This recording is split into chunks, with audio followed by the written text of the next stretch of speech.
स्वर्गीय पिता प्रभु जी, हम आपको धन्यवाद देते हैं पिता। अभी तक आपने संभाला परमेश्वर, आपकी सब बातों के लिए, सब भलाइयों के लिए प्रभु हम आपको धन्यवाद देते हैं प्रभु।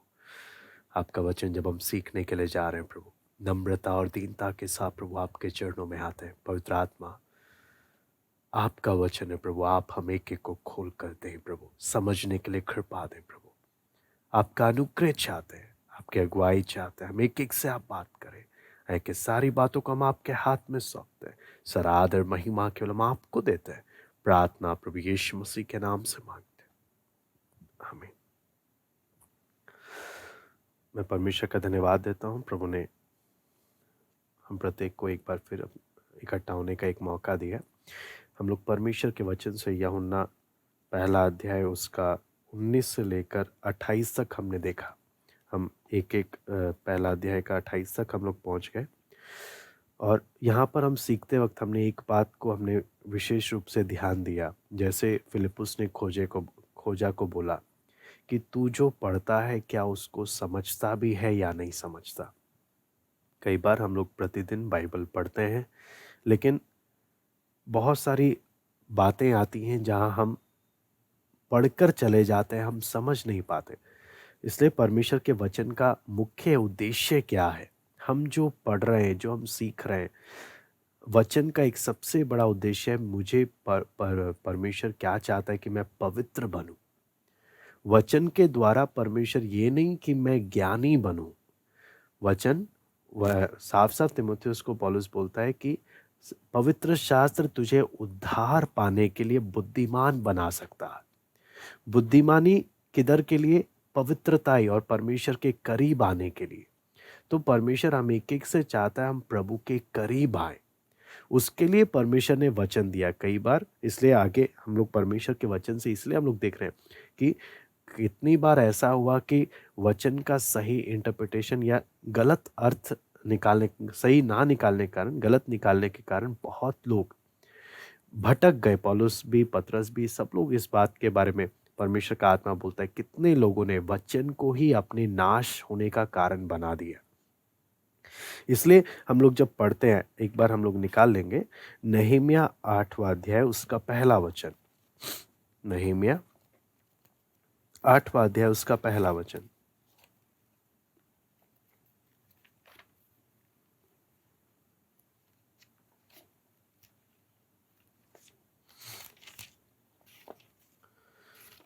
यहाँ पे लिखा है, जब 7वां महीना निकट आया उस समय सब इज़राइली अपने अपने नगर में थे। तब उन सब लोगों ने एक मन होकर जल फाटक के सामने के चौक में इकट्ठे होकर एजरा शास्त्री से कहा कि मूसा की जो व्यवस्था यहोवा ने इज़राइल को दी थी उसकी पुस्तक ले आ। जब हम देखते हैं शहरपनाह जब तैयार हो गई, तब लोगों ने, यहाँ पे लिखा है, तब उन सब लोगों ने एक मन होकर क्या किया? एजरा शास्त्री को बोला कि हमें क्या कर, जो व्यवस्था दी है उसको लेकर आ।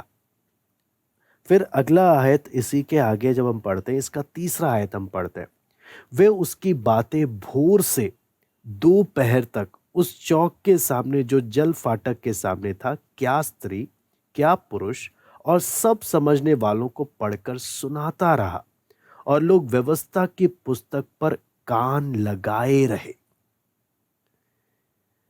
मैं आपको एक एक बातें मैं बता रहा हूं। सबसे पहला हमने यहां पर देखा कि लोग एक मन होकर आ रहे हैं वचन के लिए। दूसरी बात हम देखते हैं, भोर से लेकर, सुबह से लेकर दोपहर तक चौक के सामने ये लोग खड़े हैं, और क्या पुरुष क्या स्त्री सब समझने वालों को वो क्या करता जा रहा है? सुनाता जा रहा है। और यहां पे लिखा है, लोग व्यवस्था की पुस्तक पर अपना कान लगाए रहे। वह ये नहीं कि वचन भी सुन रहे हैं, इधर उधर की सब बातों पर अपना कान लगा रहे हैं। यहां पे लिखा है, ये आपको मालूम है परमेश्वर का अनुग्रह होता है। जब एक व्यक्ति पर परमेश्वर का अनुग्रह होता है, तब एक मन होकर वो वचन सीखने के लिए आते हैं। जब अनुग्रह नहीं होता, परमेश्वर का अनुग्रह नहीं होता, तो क्या होता है? आप देखिए तो बात क्या होती है, मेरे पास वचन सीखने का क्या नहीं है, टाइम नहीं है। हमने पहले नहम्याह के पुस्तक से सीखा था कि ये शहरपना क्या है। शहरपना मेरे आत्मिक जीवन को दिखाता है, मेरे पवित्रताई को दिखाता है, प्रभु के साथ के संबंध को दिखाता है। तो लिखा है जब शहरपना बनकर खड़ा हो गया, शहरपना जब तैयार हो गया, लोग बोल रहे हैं एजरा को, एजरा आप जाकर व्यवस्था लेकर आओ, हम सब सुनेंगे, हम सब वचन सीखेंगे। कहने का मतलब क्या है? वचन सीखने का मन और भूख कब आता है? जब मैं अपनी शहरपना बनाने के लिए मेहनत करता हूं। जब शहरपना बनकर खड़ी हो जाती है, तब अपने आप, यहां पे लिखा है सब लोग एक मन होकर आ गए, और खड़े खड़े 2 घंटे हो गए ये लोग वचन सुने जा रहे हैं, और पूरा कान लगाकर सुन रहे हैं, व्यवस्था की बात पर पूरा ध्यान दे रहे हैं। मैं आपको तो बहुत एक यहां पर आती है सारी बात, हाँ, कि जब मैं वचन सुनता हूं, वचन सीखने के लिए मेरा मन कितना होता है, वचन सुनने के लिए मेरा मन कितना होता है, मेरे जीवन में प्रायोरिटीज, प्राथमिकताएं क्या होती हैं, बहुत बातें खुलकर सामने आ जाती है। आप नहम्याह पहला अध्याय जब देखेंगे, नहम्याह पूछता है यरूशलेम का क्या हाल चाल है, तो बोलता है शहरपनाह टूटी पड़ी है, हाँ, सब फाटक जले पड़े, बुरा हाल है। वहां पर हम देखते हैं नहम्याह घुटनों के बल रोने लग गया और उपवास करता रहा, रोता रहा। महीने, लगभग 4 महीने हो गए। हम कई बार हम बोलते हैं, एक दिन प्रार्थना करते हैं प्रभु तू दया कर, प्रभु ने दया नहीं करी, बात खत्म। अब प्रभु मुझ पर दया नहीं करता, मेरी प्रार्थना नहीं सुनता, हम छोड़ के चले जाते हैं, वापस अपनी उसी जिंदगी में जीने लग जाते हैं। यहां पर आप देखें 4 महीने नहम्याह प्रभु के सामने रोता रहा, 4 महीने, और इतना बोझ, इतना रोना, इतना सब कुछ कि जब राजा ने 4 महीने के बाद पूछा भाई क्या है, उदासी चाहिए, तब अंदर का रोना फूट पड़ा कि हे राजा मैं कैसे खुश रह सकता हूं जब मेरा यरूशलेम क्या है, उसके फाटक ऐसी स्थिति में है, उसका वो ऐसा हाल में है, मैं कैसे खुश रहूं। कहने का मतलब आत्मिक जीवन, हम एक एक अपने आत्मिक जीवन के प्रति कितना शोक करते हैं, मैं उस विषय में नहीं जाना चाहता, सिर्फ इतना बात। लेकिन जब नहम्याह प्रभु के सामने रोने के कारण, उपवास रखने के कारण, जब शहरपना बन गया, वचन में जब पढ़ते हैं जब शहरपना बन गया, तो यहां पे लिखा है लोग सब, यहां पे लिखा है उन सब लोगों ने एक मन होकर जल फाटक के सामने चौक में इकट्ठे होकर एजरा शास्त्री से कहा कि मूसा की जो व्यवस्था यहोवा ने इज़राइल को दी थी उसकी पुस्तक को लेकर आ, हमने वचन सीखना है। फिर तीसरी आयत में हम देखते हैं वो उसकी बातें भोर से लेकर दोपहर तक उस चौक के सामने, जो जल फाटक के सामने था, क्या स्त्री क्या पुरुष और सब समझने वालों को पढ़कर सुनाता रहा। लोग व्यवस्था की पुस्तक पर कान लगाए रहे। तो इस समय एक बिल्कुल स्पष्ट बात क्या चीज समझ में आता है कि जब मेरा आत्मिक जीवन ठीक होता है, मैं एक मन के साथ, मैं परमेश्वर का वचन सीखने का मेरे अंदर भूख और प्यास होता है।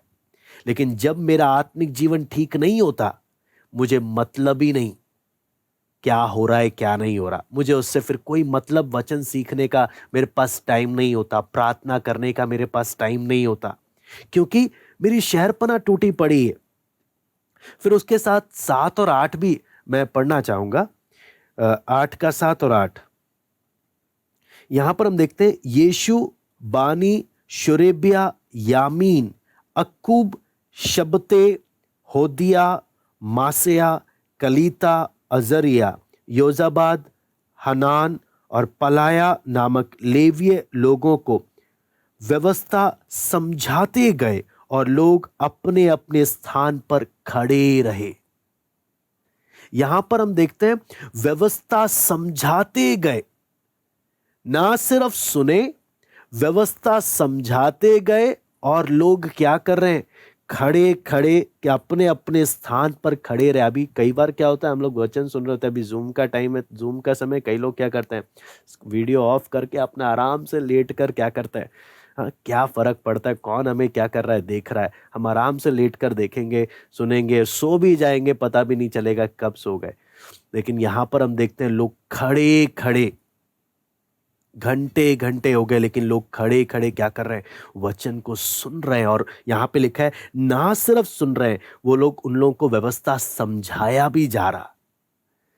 आत्मिक जीवन ठीक होने का परिणाम यहां पर हम देख सकते हैं कि कितना फर्क पड़ जाता है। लेकिन आत्मिक जीवन में अगर बुरी स्थिति में है, तो कोई फायदा नहीं होता। इसका 8वां आयत पढ़ लेता हूं मैं। उन्होंने परमेश्वर की व्यवस्था की पुस्तक से पढ़कर अर्थ समझा दिया और लोगों ने पाठ को समझ लिया। लोगों ने पाठ को समझ लिया। 12वीं आयत को भी पढ़ते हैं। तब सब लोग खाने पीने, भोजन सामग्री, भोजन और बड़े आनंद मनाने चले गए, क्योंकि जो वचन को समझाए गए थे उन्हें वे समझ गए थे। आपको मालूम है, यहां पर अगर मैं इसका 9वां आयत मैं पढ़ूं, तो वहां पे लिखा है, तब नहम्याह जो अधिपति था और एजरा जो शासकीय और जो लेवी लोग समझा रहे थे, उन्होंने सब लोगों से कहा, आज का वह दिन परमेश्वर यहोवा के लिए पवित्र है, इसलिए विलाप ना करो ना रो, क्योंकि सब लोग व्यवस्था के वचन सुनकर रोते रहे। आप यहां पर पढ़ रहे हैं, व्यवस्था का वचन सुनकर रोते रहे। आपको मालूम है, जब परमेश्वर अनुग्रह करता है और जब एक व्यक्ति वचन समझने लगता है, यहां पर है, ये खड़े खड़े वचन सुन रहे हैं और रो रहे हैं। खड़े खड़े वचन सुन रहे हैं, समझ रहे हैं, रो रहे हैं प्रभु के सामने। तब 12वीं आयत में बोलता है, आप रोना बंद करो, अब आनंद मनाओ, क्यों? प्रभु ने तुमसे बात किया है। हाँ, प्रभु तुम्हारे जीवन में काम कर रहा है। मैं आपको बोलता हूं, जब शहरपनाह बन जाती है, जब हम अपने आत्मिक जीवन के प्रति सीरियस हो जाते हैं, और तब हमारे अंदर वचन के प्रति भूख और प्यास आती है, और जब उस समय हम लोग खुद आते हैं कि हमने वचन सीखना है, हमें समझना है, फिर हमारी प्रायोरिटी परमेश्वर का वचन बन जाता है। और फिर जब हम आते हैं, जब परमेश्वर वचन खोल कर देता है ना, आपको मालूम है, रोते ही रहते हैं। फिर वचन सुनकर रोते ही रहते हैं। ये वचन खड़े खड़े, आपको मालूम है, खड़े खड़े वचन सुन रहे हैं, रो रहे हैं। हाँ, फिर यहां पर क्या होता है, अब रोना नहीं, अब आनंद करो। नहम्याह बोलता, अब रोना नहीं, खुशी करो, प्रभु ने तुमसे बात किया, प्रभु तुम्हारे जीवन में काम कर रहा है। मैं आपको बोलता हूं, सच में जब वचन समझ आता है ना, तब प्रभु जब हमारी जरूरत के अनुसार हमसे बात करता है, तब हमारे आंखों में आंसू रहते हैं कि प्रभु तू हमसे बात कर रहा, तू हमारी हालत को जानता है। मैं आपको बोलता हूं, बहुत बड़ा एक बात होता है जब प्रभु अपने वचन के द्वारा बात करता है, तब आंखों में सच में आंख आंसुओं से भर जाते हैं। लेकिन सारी बात है क्या, पर इसलिए हम एक एक बोलते हैं कि प्रार्थना के साथ नम्रता से हम प्रभु के सामने आए, ताकि प्रभु हमसे बात करे। नहीं तो प्रभु बात नहीं कर रहा तो क्या होगा, वचन हम सुनेंगे लेकिन ज्ञान बढ़ेगा, बस हम ज्ञान बढ़े। लेकिन अगर वचन सच में समझ रहे हैं, ज्ञान नहीं, आंखों से आंसू टपकेंगे। मैं आपको तो दोनों में कितना फर्क हो जाता है। जब मेरी शहरपना ठीक नहीं है, मेरा आत्मिक जीवन ठीक होने के लिए मैं सीरियस नहीं हूं, मैं वचन पढ़ूंगा, वचन सुनूंगा ज्ञान बढ़ाने के लिए, नॉलेज गेन करने। पौलुस बोलता है, ज्ञान से घमंड उत्पन्न होता है। आपके अंदर घमंड आ जाएगा कि आपको बहुत कुछ मालूम है, और दूसरे को आप तुच्छ नजर से देखोगे कि इसको कुछ नहीं मालूम, उसको कुछ नहीं मालूम, आपको बहुत कुछ मालूम है। लेकिन जब वचन में लिखा है, जब सही तरीके से वचन जब कोई समझने लगता है, यहां पे लोग खड़े खड़े रो रहे हैं, वचन सुनते जा रहे हैं, रोते जा रहे हैं। आप सोच कर देखें, वो वहां पर स्पष्ट हो जाता है कि परमेश्वर का आत्मा लोगों से सीधा बात कर रहा। इसलिए मैं अपने जीवन को देख सकता हूं, क्या जब मैं वचन सुनता हूं, क्या जब मैं वचन समझता हूं, क्या मुझे घमंड आता है, या मैं वो वचन मेरे अंदर जाकर मुझे प्रभु के सामने रुला देता है कि प्रभु तू मेरे जीवन में काम कर।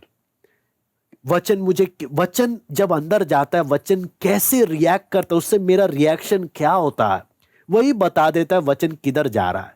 वचन ज्ञान बढ़ा रहा है, या वचन के द्वारा मैं प्रभु के सामने रो रहा हूं, वचन के द्वारा मेरे जीवन में आग लग रही है, पवित्रता के प्रति जलन आ रही है, परमेश्वर का वचन मेरे अंदर जाके कर क्या रहा है। ये बात बहुत जरूरी है ताकि हम एक एक समझे। ये भूख और प्यास, ये मन, वहां पे मैं आपको बार बोलूंगा, वहां पे मन परमेश्वर देता। जब आत्मिक जीवन के प्रति सीरियस है, मन परमेश्वर देता, दया परमेश्वर करता।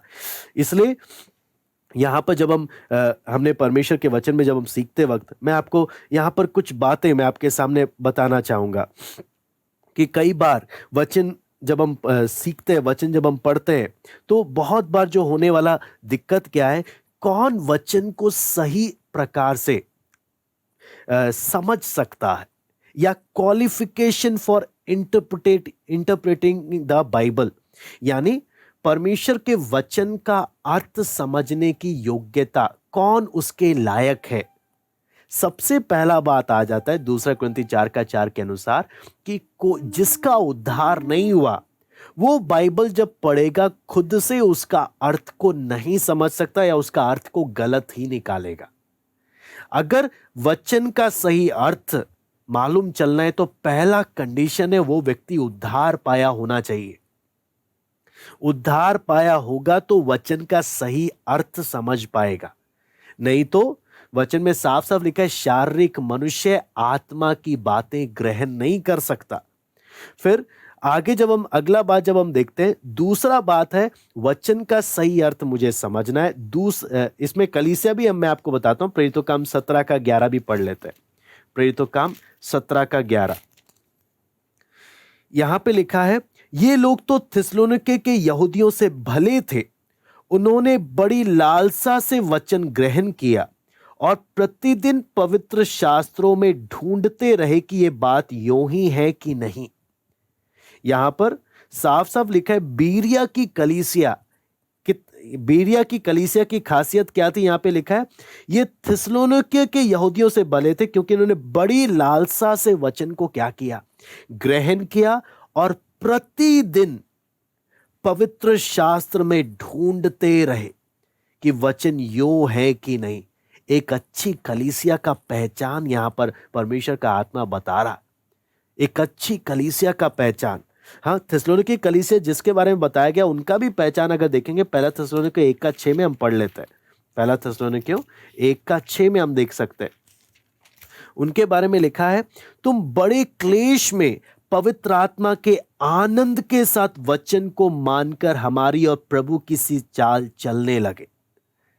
यहां पर इन लोगों का भी खासियत हम देखते हैं, बड़े क्लेश में कलीसिया जा रही है, लेकिन पवित्र आत्मा के आनंद के साथ वचन को मानकर हमारी और प्रभु किसी चाल चलने के लिए समर्पित थे। एक अच्छी कलीसिया की पहचान हम देखते हैं।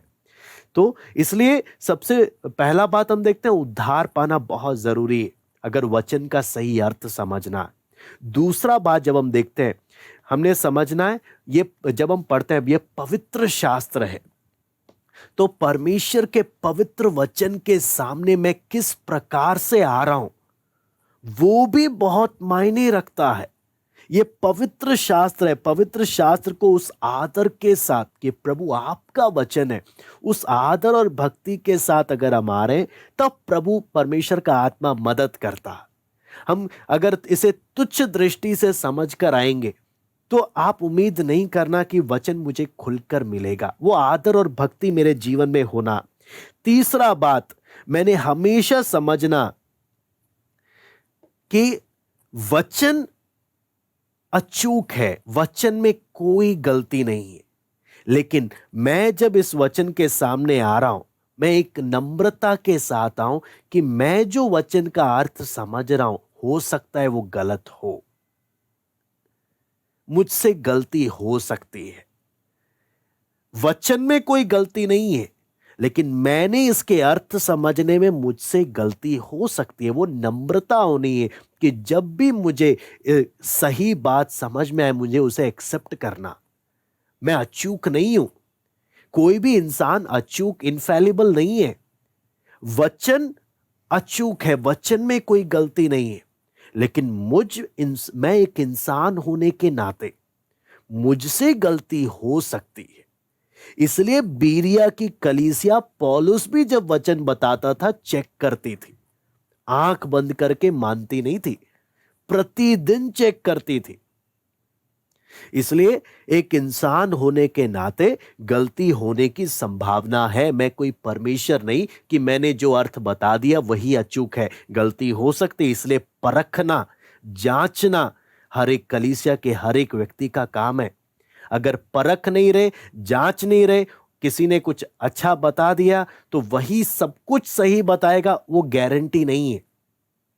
सबको आपको मालूम है वचन में जब हम कलीसिया का इतिहास भी देखते हैं, कितने मसीह पुस्तकों को हम देखते हैं, कितनी अच्छी अच्छी किताबें हैं, लेकिन अच्छी अच्छी किताबों को जिन्होंने लिखा है, हम कभी नहीं बोल सकते वो वचन का कोई गलत अर्थ कभी नहीं निकाल सकते। उनसे भी गलतियां होती हैं, उनसे भी गलतियां होती है। तो इंटरप्रिटेशन में, अर्थ समझने में गलतियां किसी से भी हो सकता है। वचन में गलती नहीं है, लेकिन वचन के अर्थ बताने वाले से गलती हो सकती है। इसलिए बीरिया की कलीसिया के बारे में पढ़ते हैं कि वो जांचती थी प्रतिदिन कि जो जो ये सिखा रहे हैं वचन के अनुसार है कि नहीं। ये परखना, जांचना कलीसिया का काम है। अगर हम परखते नहीं, जांचते नहीं, तो हम क्या बोलेंगे, ये जो भी बता रहे हैं बिल्कुल ही सही है, इनसे कभी गलती नहीं हो सकती। कभी भी इंसान को परमेश्वर का दर्जा नहीं देना, बल्कि प्रतिदिन वचन से एक एक बात को जांचना, ये एक कलीसिया का दायित्व है। आप कितने अच्छे, कितने आत्मा से भरे हुए प्रभु के दास हैं, कितनों ने कितने आत्मिक खजाने खोल कर दिए हैं, लेकिन उनसे भी कुछ कुछ विषय में गलतियां हुई हैं, कुछ कुछ विषय में गलतियां हुई हैं। अब कुछ गलतियां होने का यह अर्थ नहीं मैं उनसे कुछ भी नहीं लूंगा, कुछ भी उनसे सीखूंगा नहीं। मुझे जितनी अच्छी बातें, वचन से मेल खाने वाली बातें सीखने को मिले, मैं उनसे सीखूंगा, लेकिन मैं हर एक बात को परखूंगा भी कि वचन के अनुसार है या नहीं है। हर एक बात को परखने के बाद मैं अपने जीवन में उसे लागू करूंगा। तो ये बात इंटरप्रिटेशन में हमेशा मैंने समझना है कि मुझसे गलती हो सकती है, बाकियों से भी गलती हो सकती है। इसलिए वो नम्रता जीवन में होना बहुत जरूरी है। वचन में कोई गलत नहीं, लेकिन वचन के अर्थ बताने वाले से गलती हो सकती है। फिर अगली बात जब हम देखते हैं, अगला शर्त क्या है, वचन के प्रति आज्ञाकारी। जितने आज्ञाकारी है उतना ही पवित्र आत्मा और खोलकर देगा।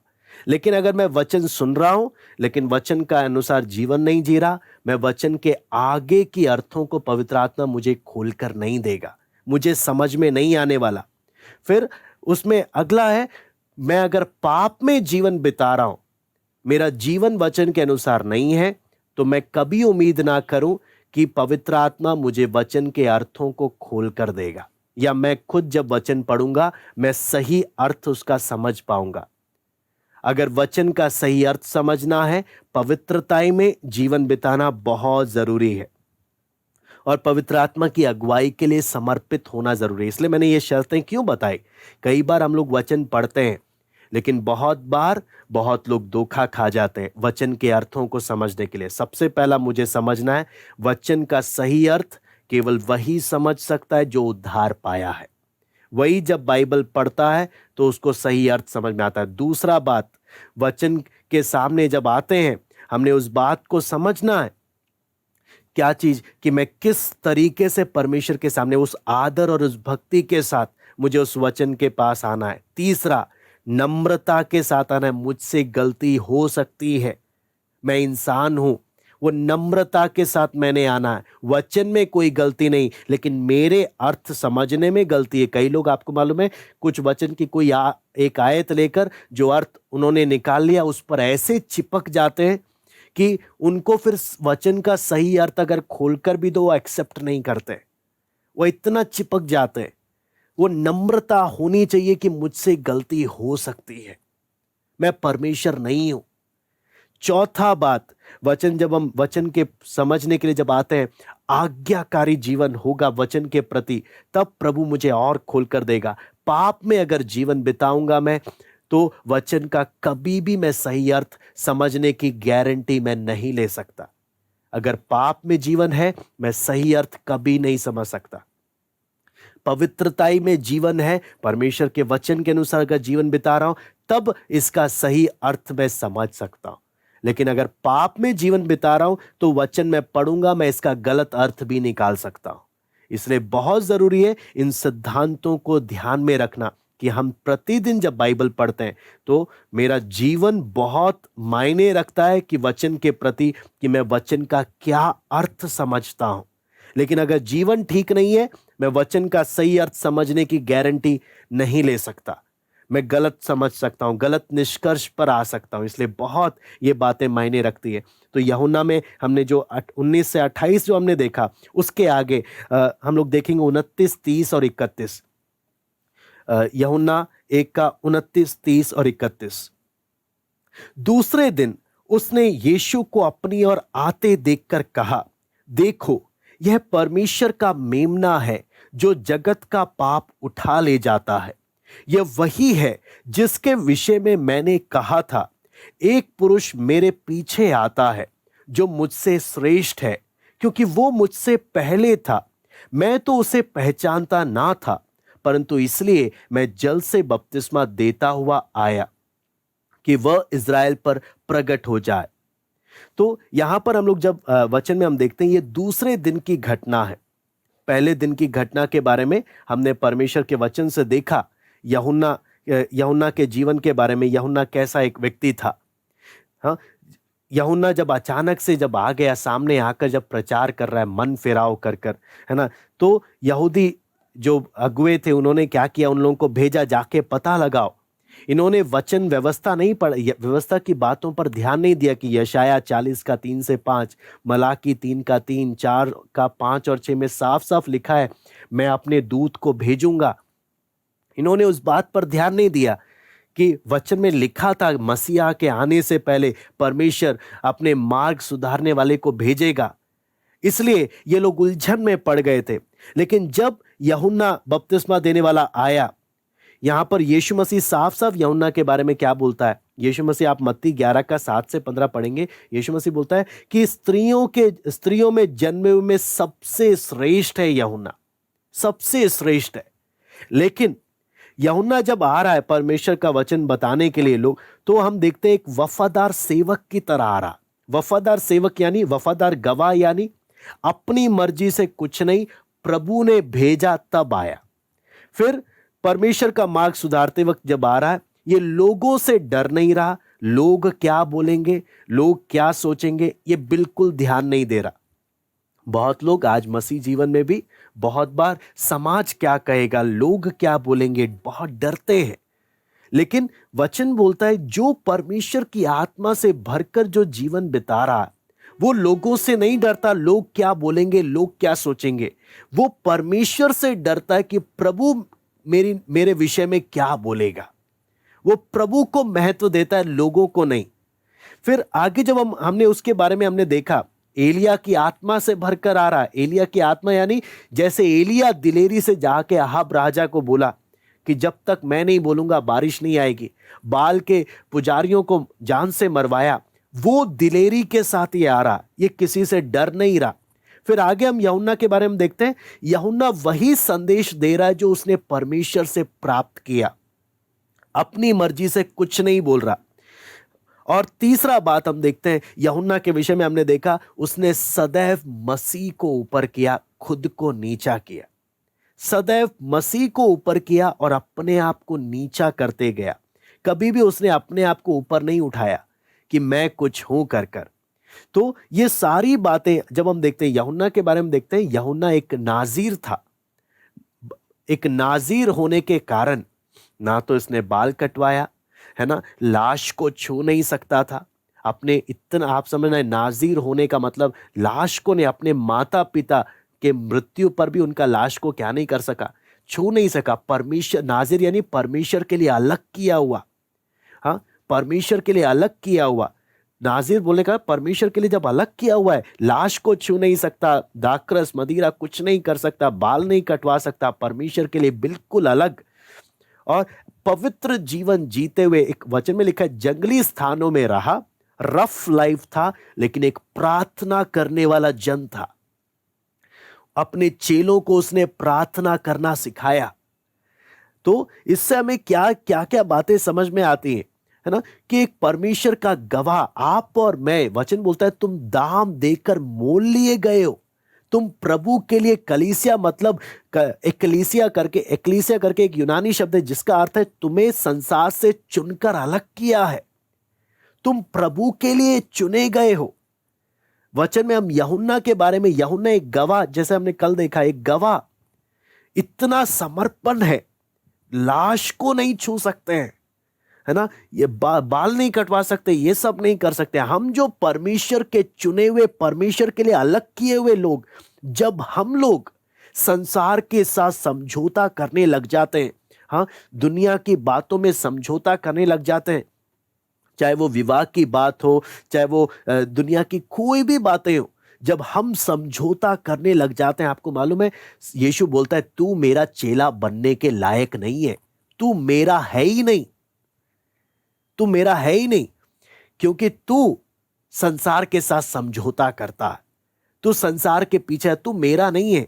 कई बार लोग, आपको मालूम है, बोलते हैं भैया हमने बपतिस्मा लेना है, ठीक है बपतिस्मा लेना है, फिर बोलते हैं समाज के सामने भी थोड़ा बहुत सेटिंग कर सकते हैं ना, लोगों को बुरा नहीं लगना चाहिए, समाज को दुख नहीं लगना चाहिए, रिश्तेदारों को बुरा नहीं लगना चाहिए, तो थोड़ा बहुत हम संसार के हिसाब से एडजस्ट कर लेंगे।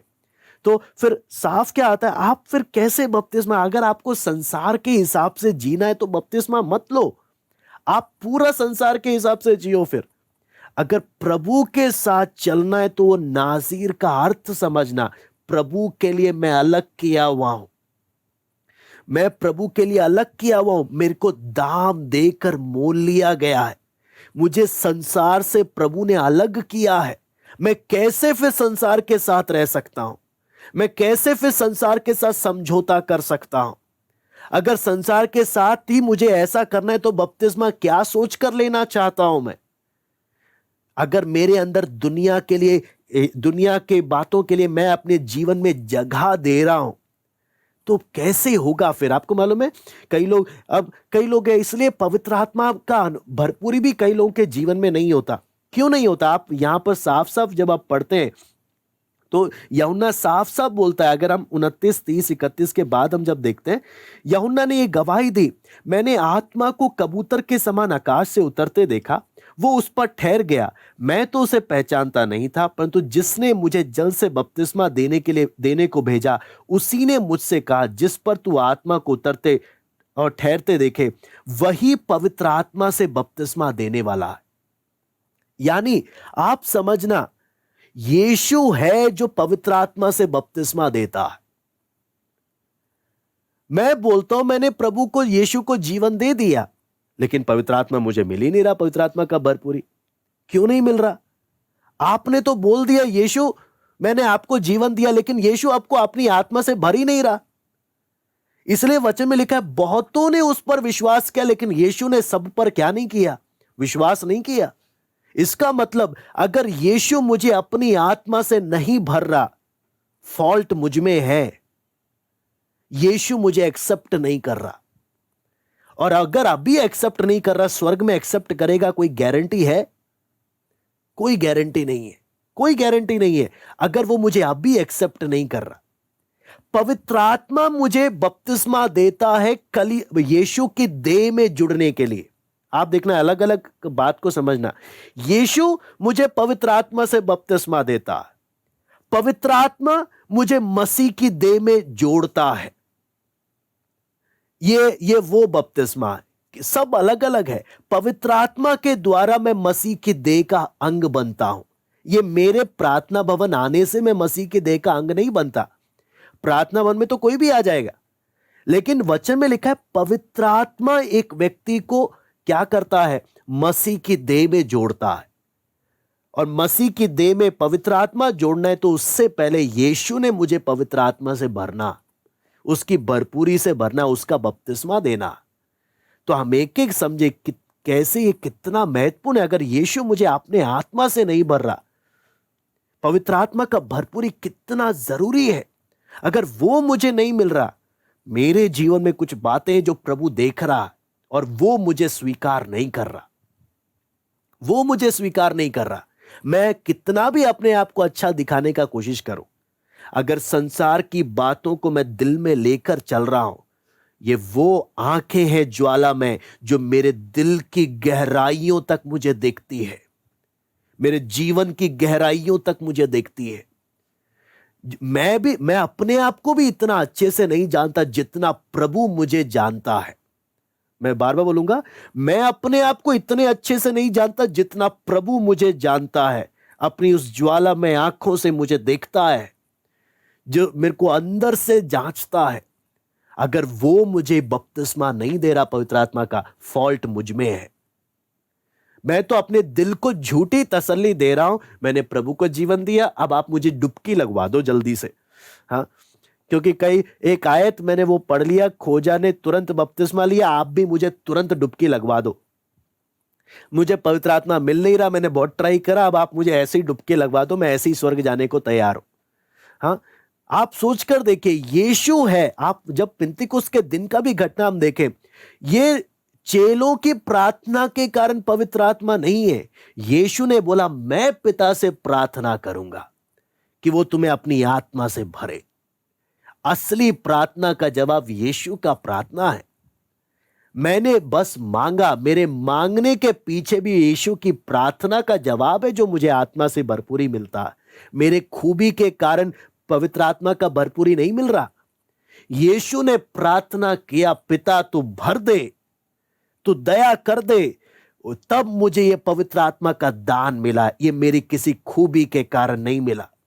अगर यीशु मुझे दे नहीं रहा, जैसे यूहन्ना ने बोला, वो तुम्हें पवित्र आत्मा से बपतिस्मा देगा, अगर वो मुझे स्वीकार नहीं कर रहा, कुछ बात है जो मेरे अंदर है, जो मैं छोड़ने को तैयार नहीं हूं। कुछ बात है जिससे मैं चिपक कर मैंने रखा हुआ है, या हो सकता है मैं खुद अभी उस बात में सीरियस नहीं हूं। एक एक बात, आपको मालूम है, पवित्र प्रभु जब देखता है ना, एक एक बात मेरे जीवन का देखता है, मेरे जीवन की एक एक बात। अगर मेरे अंदर संसार के प्रति जीने का मन है, दुनिया को मैंने अपने जीवन में स्थान दे रखा है, प्रभु बोलेगा तू पहले पूरा दुनिया को दे दे। जब तू आएगा, पूरा जब देने को मुझे आएगा ना, प्रभु पूरा मैं तुझे देता हूं, तब मैं भी उसका जवाब मैं दूंगा, मैं भी पूरा तुझे दूंगा। इसलिए यीशु स्पष्ट बोलता है, मेरा चेला कौन बन सकता है? हाँ, दुनिया के साथ समझौता करने वाला मेरा चेला बन नहीं सकता। दुनिया के साथ समझौता करने वाला मेरा व्यक्ति नहीं हो सकता। इसे लिखा, जो मसीह यीशु के हैं, जो मसीह यीशु के हैं। इसलिए जब यहां पर हम जब परमेश्वर के वचन में जब हम देखते हैं कि यहां पे दूसरे दिन उसने यीशु को अपनी ओर आते देखकर, देखो ये परमेश्वर का मेमना जो जगत का पाप उठा ले जाता है। यूहन्ना कई बातों को इस विषय में बता रहा है। सबसे पहला जब हम देखते हैं, फसह निकट है। यूहन्ना जब यीशु को देख रहा है तो फसह का मेमना के रूप में देख रहा है। आपको निर्गमन 12 का 11 से 13 का घटना आप सब जानते हैं कि जब 10वां विपत्ति, जब पहलोठे का मौत का जब विपत्ति था, तो उस समय में वहां पे साफ साफ लिखा है, परमेश्वर ने आज्ञा दिया मेमने को मारकर उसका लहू द्वार पर, उसके चौखट पर लहू लगाना। तब जो उस घर के अंदर रहेंगे, मौत का दूत या परमेश्वर जब उधर से गुजरेगा, तब जहां खून का निशान है, परमेश्वर उधर नहीं जाएगा, उधर किसी को नहीं मारेगा, बल्कि जिधर खून का निशान नहीं है उधर परमेश्वर का सजा पड़ेगा। कहने का मतलब, परमेश्वर खून को देख रहा है, अंदर बैठे हुए लोगों को नहीं देख रहा। आप इस बात का भी अर्थ हमें एक समझना।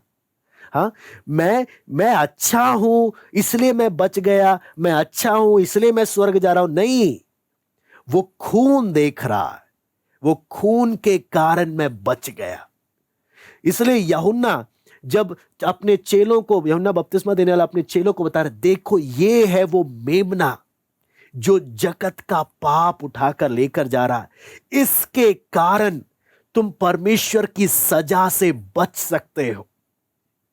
अपनी खूबी के कारण नहीं, इस पर विश्वास करोगे, इसको जीवन दोगे, इसके पीछे चलोगे तो तुम बच सकते हो। यूहन्ना के बारे में जब हम आगे वचन में उसको, इसलिए पहला कुरिन्थी 5:7 भी एक बार पढ़ लेते हैं। पहला कुरिन्थी 5:7 पौलुस भी इस विषय में स्पष्ट करता है। पुराना खमीर निकालकर अपने आप को शुद्ध करो कि नया गूंदा हुआ आटा बन जाओ, ताकि तुम अखमीरी हो, क्योंकि हमारा भी फसह जो मसीह है बलिदान हुआ है। पौलुस भी साफ साफ क्या बोलता है, ये मसीह कौन है? ये हमारा वो फसह का मेमना है जो हमारे लिए हमारे स्थान पर क्या हुआ, बलिदान हुआ।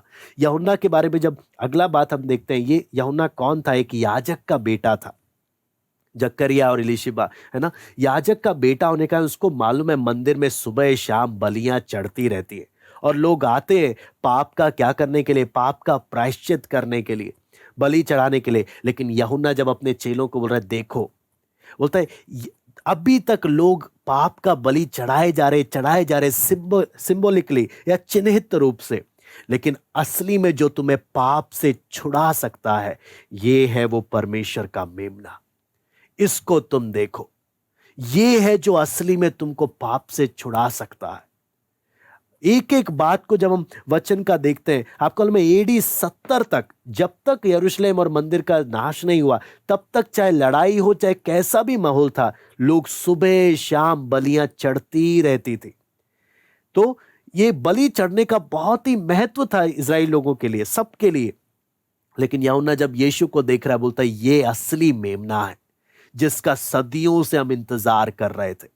ये है असली मेमना जिसके द्वारा तुम पाप से असली में छूट सकते हो।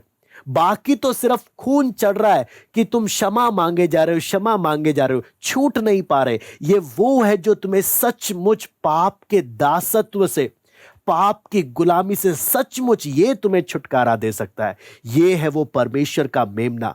तीसरा बात जब हम देखते हैं, यिर्मयाह 11:19 हम पढ़ लेते हैं। यिर्मयाह 11:19,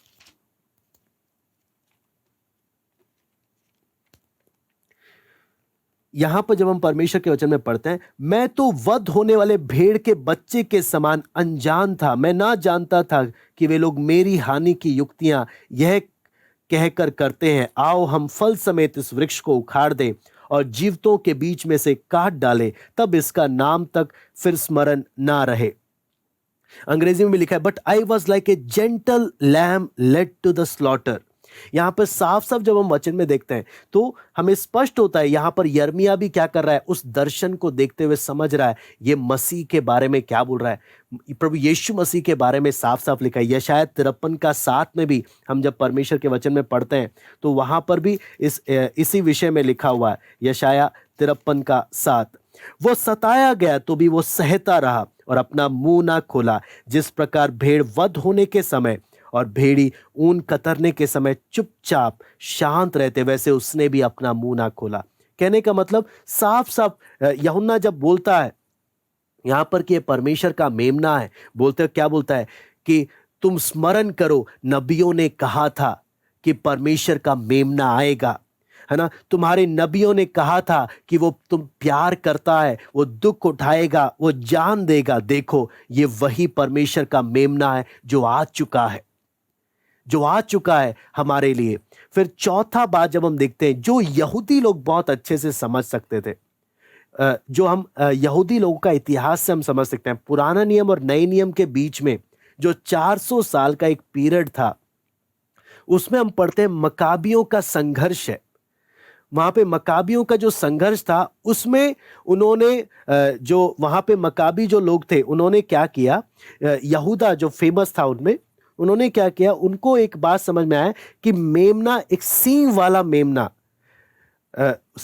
मेमना जो था वो उनके विजय का प्रतीक था, कि अगर जीतना है कहीं पर भी तो ये चिन्ह लेकर ही जाना।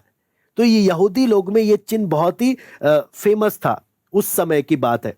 तो वो बात को भी लेकर यूहन्ना जब इतिहास से जब हम देखते हैं, यूहन्ना क्या बोलता है, उस समय से जो मेमना, जो सदैव, ये कमजोर मेमना नहीं है, ये विजयी मेमना है, विजयी, जो हर जगह विजय प्राप्त करता है। ये परमेश्वर का वो विजय मेमना है जिसकी पाप से मुठभेड़ तो हुई, लेकिन ये विजयी हुआ है। पाप से मुठभेड़ तो हुई, जैसा संघर्ष आपने और मैंने नहीं सहा। पाप से हम पराजित हो जाते हैं, लेकिन वो ये पाप का असली ताकत जिसने झेला और विजयी होकर आया, ये वो मेमना है जिसका प्रकाशित वाक्य में सदैव आदर और महिमा जिसको मिलता है। सदैव आदर और महिमा। इसलिए यूहन्ना जब अपने चेलों को बोलता है ना, देखो ये परमेश्वर का मेमना, बहुत सारी बातें हैं। यूहन्ना उस समय बहुत सारी बातों को देखते हुए फंसा निकट है, इसलिए उस समय बहुत से मेमनों को यरूशलेम में बलिदान के लिए लेके जाया जा रहा है। तो यूहन्ना क्या बोलता है, ये जो बलियों के लिए मेमने लेके जा रहे हैं ये असली नहीं, यीशु जब जा रहा है ना, देखो ये असली मेमना है जो जगत का पाप उठा के लेके जाएगा। याजक का पुत्र होने के कारण उसने देखा सुबह शाम बलियां चढ़ती हैं। बोलता है वो एक चिन्ह था सिर्फ, ये असली मेमना है जो तुम्हें छुड़ा सकता है इस गुलामी से। फिर यूहन्ना क्या बोलता है, तीसरा बात क्या बोलता है कि नबियों ने भी कहा था कि मसीहा आएगा, एक मेमना आएगा। देखो ये वो मेमना है जिसके बारे में उन्होंने कहा।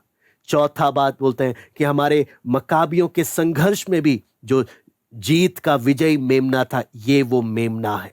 कहने का मतलब अपने चेलों को बोल रहा है, इसके पास जाओ, देखो ये है जो तुम्हें क्या कर सकता है, तुम्हें बदल सकता है, तुम्हारे जीवन में काम कर सकता है। इसलिए यूहन्ना ने वचन में जब हम पढ़ते हैं यूहन्ना के बारे में, आगे वचन में यूहन्ना पहला अध्याय में जब हम आते हैं, यहां पर साफ साफ जब हम देखते हैं, यहां पे लिखा है, दूसरे दिन उसने यीशु को अपनी ओर आते देखकर कहा, देखो यह परमेश्वर का मेमना है जो जगत का पाप उठा लेता है। दूसरा दिन जब हम बोलते हैं, ये कौन सा दिन है? जब यूहन्ना ने बपतिस्मा ले लिया है, यीशु ने बपतिस्मा ले लिया है, परीक्षा की घटना हो गई है। ये सब होने के बाद यूहन्ना जब देख रहा है, यीशु सेवकाई के लिए जब जा रहा है, यूहन्ना क्या बोलता है अपने चेलों से, ये है परमेश्वर का मेमना जो जगत का क्या कर रहा है, पाप उठाकर लेके जा रहा है। फिर यूहन्ना आगे बोलता है, ये वही है जिसके विषय में मैंने कहा था, एक पुरुष मेरे पीछे आता है जो मुझसे श्रेष्ठ है, क्योंकि वह मुझसे पहले था। अपने आप को नीचा कर कर यीशु को ऊंचा कर रहा, ये है मुझसे श्रेष्ठ। मैं तो उसे पहचानता ना था। क्या आप अगर देखेंगे, यूहन्ना और यीशु चचेरे भाई हैं, फिर कैसे ये यूहन्ना पहचानता नहीं था? यूहन्ना यीशु को अपना भाई, चचेरा भाई के रूप में तो जानता है, लेकिन यही वो मसीहा करके नहीं पहचानता था। यही वो मसीहा कर नहीं पहचानता था। इसलिए ये बात बोलता है, इसलिए मैं जल से बपतिस्मा देते हुए आया कि वो इज़राइल पर प्रकट हो।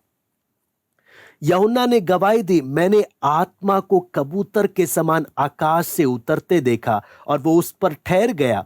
मैं तो उसे पहचानता नहीं था, परंतु जिसने मुझे जल से बपतिस्मा देने को भेजा, उसी ने मुझसे कहा, जिस पर तू आत्मा को उतरते और ठहरते देखे, वही पवित्र आत्मा से बपतिस्मा देने वाला है। और मैंने देखा और गवाही दी कि यही परमेश्वर का पुत्र है। यूहन्ना बपतिस्मा देने वाला स्पष्ट अपने चेलों को कहता है कि मैंने देखा और गवाही दी है। आत्मा कबूतर की नाई उतरा, ना सिर्फ उतरा, ठहर भी गया। पुराने नियम में जब हम पढ़ते हैं, आत्मा उतरता था, आत्मा चले जाता था। यहां पर यूहन्ना क्या बोलता है, मैंने यीशु में आत्मा को ना सिर्फ उतरते बल्कि ठहरते देखा है। और मैं गवाही देता हूं, यही वो है जो परमेश्वर का पुत्र है।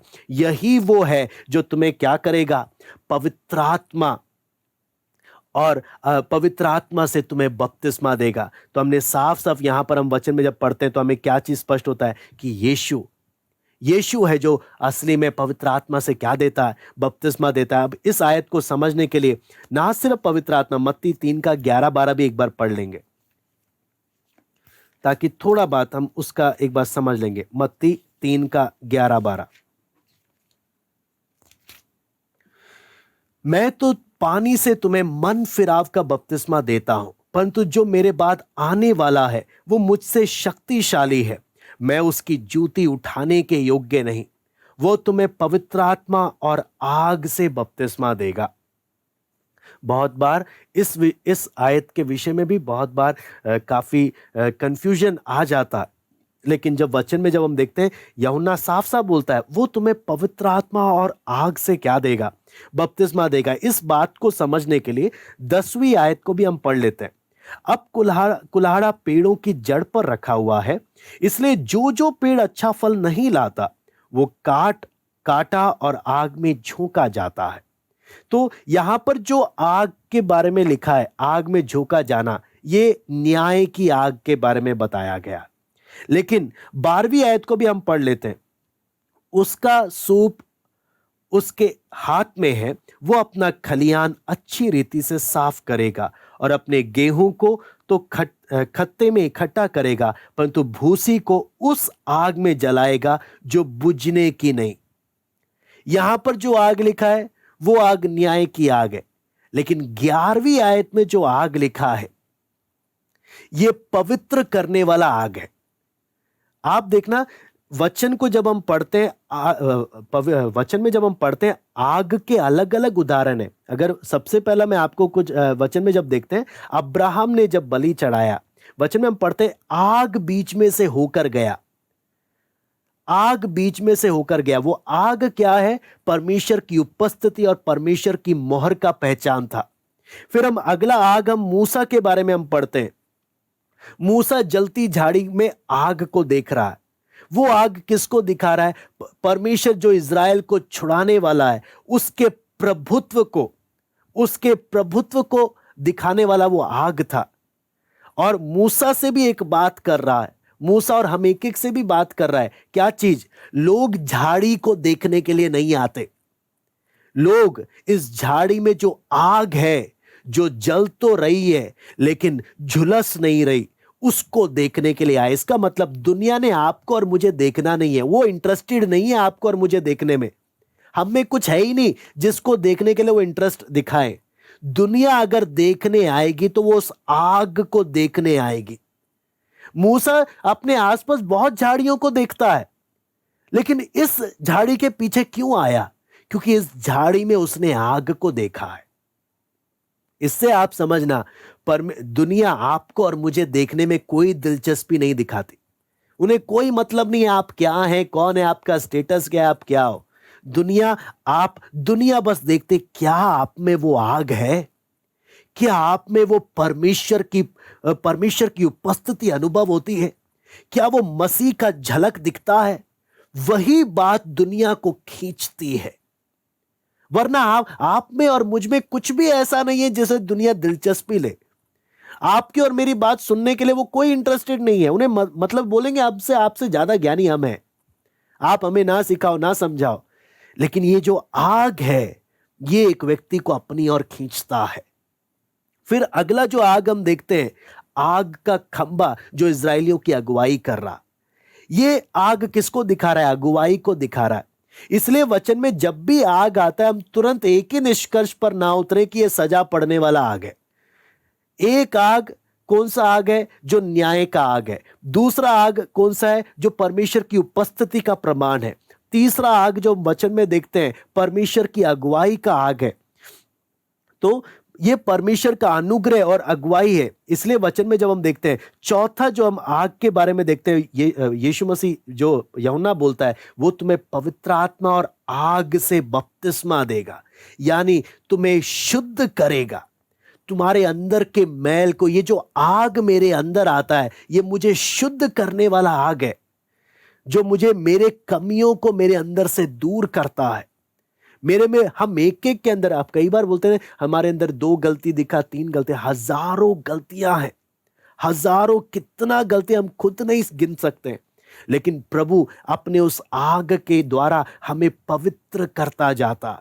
इसलिए आपको मालूम है पवित्र आत्मा का बपतिस्मा कितना जरूरी है। पवित्र आत्मा का बपतिस्मा आग का बपतिस्मा कितना जरूरी है, क्योंकि वही मुझे पवित्र कर सकता है। बिना पवित्र आत्मा के बपतिस्मा के मैं पवित्र नहीं हो सकता।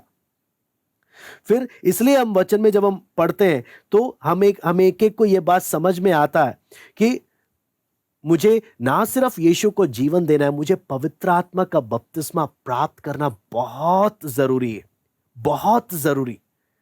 वो मेरे लिए तभी मैं एक परमेश्वर के करीब आ सकता हूं, वचन को समझ सकता हूं, पवित्रता में जीवन बिता सकता हूं।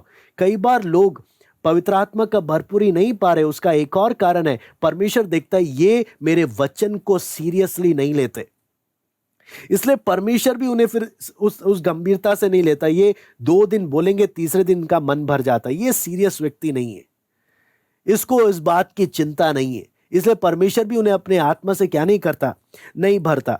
तो कई बातें आती हैं जहां पर हम एक एक अपने जीवन में देखें कि क्या मैं पवित्रता में जीवन बिता रहा हूं कि नहीं बिता रहा। आपको मालूम है, ये जो आग का जो अनुभव है ना, जितना मैं प्रभु के करीब आता हूं, ये आप और मैं समझना, मैं परमेश्वर की आग के करीब आ रहा हूं, और आग के करीब आकर मैं प्रभु के करीब होकर कभी भी पाप में जीवन बिता नहीं सकता। जब आप आग के पास आप आते हैं, आप समझना, आपके पास ऑप्शन नहीं रहता कि आप ठंडे रह सको। आग के पास आ गए तो गर्म होना तो नेचुरल है, ये हम एक एक समझे। आग के पास आना, गर्म होना नेचुरल है। आग से दूर हो तो आपके पास ऑप्शन है कि पास आकर गर्म होना या ठंडा ही रहना, लेकिन आग के पास आ गए तो ठंडा रहने का तो कोई चांस ही नहीं है। आप प्रभु के पास रहकर पाप में जीवन बिता ही नहीं सकते हो। लेकिन आप बोलते हो मैं अच्छे से प्रार्थना भी करता हूं, मैं प्रभु के आग के करीब हूं, तब भी मैं पाप कर रहा हूं। नहीं नहीं नहीं, ऐसा कभी हो ही नहीं सकता। ये आग इंसान को पवित्र करता है, वो पवित्र करता है, वो नम्रता लेकर आता है, वो प्रभु के करीब लेकर आता है। वो पवित्र करने का खूबी है इस आग में। वचन में लिखा है आग का बपतिस्मा ये देता है, ये अगुवाई करता है मेरे को किस रास्ते पर चलना है, मुझे क्या करना चाहिए क्या नहीं करना चाहिए, मेरी अगुवाई करता है। ये मुझे सब बातें सिखाता है, मुझे सच्चाई के मार्ग में लेकर चलता है। क्या ये आग सचमुच मेरे जीवन में काम कर रहा है? मैं खूब प्रार्थना कर रहा हूं और फिर मुंह से गालियां भी बक रहा हूं? नहीं नहीं, ये मैं भावना में जीवन बिता रहा हूं। मैं खूब प्रार्थना कर रहा हूं फिर पाप में जीवन बिता रहा हूं? नहीं, मैं अपना खुद का एक नाटक कर रहा हूं, क्योंकि आग के पास मैं आऊंगा, ये आग मुझे पवित्र करता है। मेरे मुंह से निकलने वाली बातें दूसरों की आत्मिक उन्नति के लिए होने वाली बातें होनी चाहिए, अगर मैं आग के करीब हूं। लेकिन अगर मैं जितना आग से दूर हूं, जितना मैं प्रभु से दूर हूं, उतना संसारिकता मेरे जीवन में दिखती है, उतना मनमर्जी मेरे जीवन में दिखता है, उतना पाप का फल मेरे जीवन से प्रकट होता है। जितना मैं प्रभु के करीब आता हूं, इस आग के करीब आता हूं, कोई ऑप्शन ही नहीं है मेरे पास गर्म होने के बजाय। गर्म होने के बजाय कोई ऑप्शन है ही नहीं। अगर मैं ठंडा हूं, उसका कारण है मैं प्रभु से दूर हूं। इसलिए बहुत जरूरी क्या है, प्रभु मुझे तेरे करीब आने के लिए तू मदद कर, तेरे करीब आने के लिए। इसलिए यूहन्ना साफ साफ बोलता है ये परमेश्वर का मेमना है।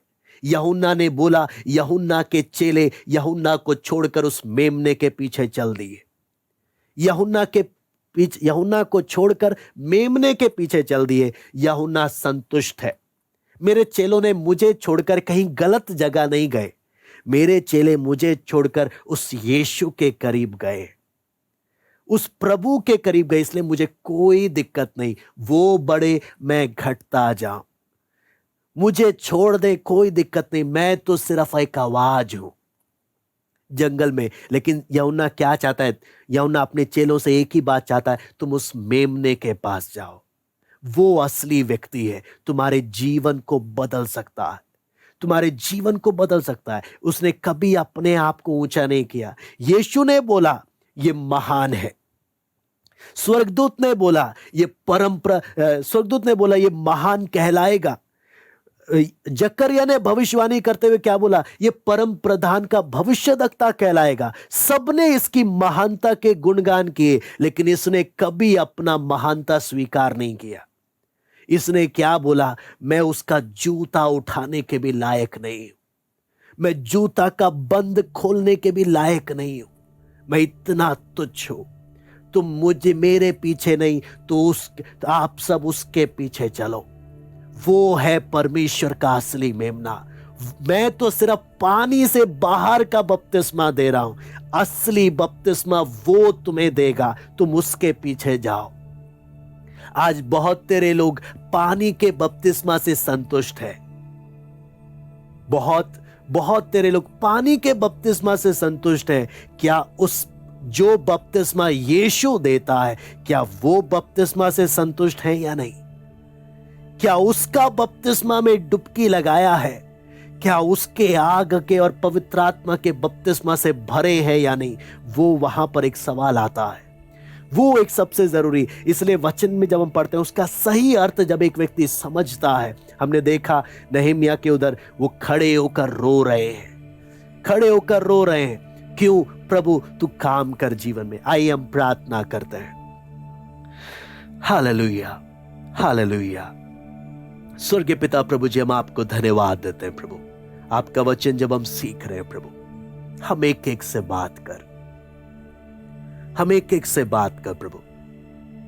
हम एक एक को जांचने के लिए फजल दे, जैसे यूहन्ना ने अपने चेलों को बताया, देखो वो है असली परमेश्वर का मेमना, जो जगत का पाप उठाकर ले जाता है, पूरा शुद्ध करता है, पूरा पवित्र करता है। वो है जो तुम्हें पवित्र आत्मा से बपतिस्मा देगा, वो है जो तुम्हें आग से बपतिस्मा देगा, वो है जो तुम्हारी अगुवाई करेगा, वो है सब कुछ, मैं कुछ भी नहीं। प्रभु फजल दे इन अंतिम दिनों में प्रभु, जब आपका आगमन बहुत ही निकट है प्रभु, हम एक एक आपके करीब आ सके, हम एक एक आपके करीब आ सके, आपके आत्मा में भरकर पवित्रताई में जीवन बिता सके। प्रभु आप अनुग्रह करें, हम एक एक से बात करें, इन वचनों को मनन करने के लिए कृपा दे। धन्यवाद देते हैं आज की संगति के लिए, सराद और महिमा केवल हम आपको देते हैं। प्रार्थना प्रभु यीशु मसीह के नाम से मांगते हैं, आमीन। सबको जय मसीह की। प्रभु आप सबको आशीष दे।